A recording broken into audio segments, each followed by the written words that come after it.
మేము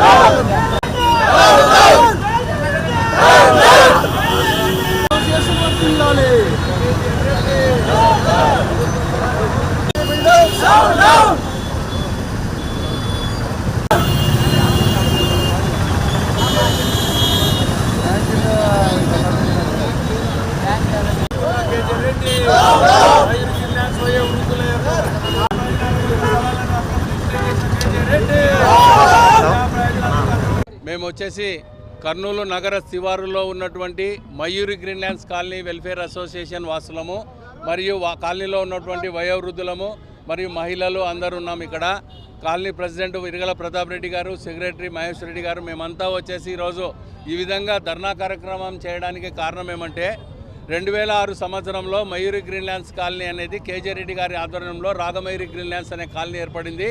ఈ కాలనీలో మేము వచ్చేసేసి ప్లాట్స్ కొన్నాము, కొంతమంది ఇల్లు కొన్నాము. కాలనీలో ఉన్నటువంటి సెంటర్లో ఉన్నటువంటి పార్కును మరియు 4 స్థలాలను కేజే రెడ్డి గారు కాలనీలో ఉన్నటువంటి నివసించే వారి ప్రయోజనాల కోసం వదులుతున్నట్లు మేము ప్లాట్లు ఇండ్లు కొనేటప్పుడు మాకు స్పష్టంగా గ్రామ పంచాయతీ ప్రొసీడింగ్స్ ద్వారా చూపించడం జరిగింది. ఇవన్నీ నమ్మి మేము కొన్నాము. కొన్న తర్వాత కాలనీవాసులందరం కలుకొని ఒక దాత సహకారంతో ఆ 4 స్థలాల్లో ఒక స్థలంలో గుడి నిర్మించుకున్నాము. దాన్ని ఈరోజు వరకు కాలనీ వాళ్ళ ఆధ్వర్యంలో నిర్వర్తిస్తున్నాం. ఒక స్థలంలో కాలనీ ప్రమోటర్ అయినటువంటి కేజే రెడ్డి నీళ్ల ట్యాంకు నిర్మించి ఇచ్చినాడు. ఆ నీళ్ల ట్యాంకు ద్వారానే ఈరోజు కాలనీ మొత్తానికి నీటి సరఫరా జరుగుతూ ఉంది. అయితే ఆ నీళ్ల ట్యాంకు కింద అక్రమంగా షాపులు నిర్మించి ఆ షాపుల బాడిగ తీసుకుంటూ మున్సిపల్ రూల్స్కు విరుద్ధంగా, ప్రభుత్వ నిబంధనలకు విరుద్ధంగా ప్రభుత్వ స్థలంలో నిర్మించినటువంటి నీళ్ల ట్యాంకు నాది అంటూ, ఆ స్థలము నాది అంటూ ఇప్పుడు మా మీద దౌర్జన్యం చేస్తున్నాడు.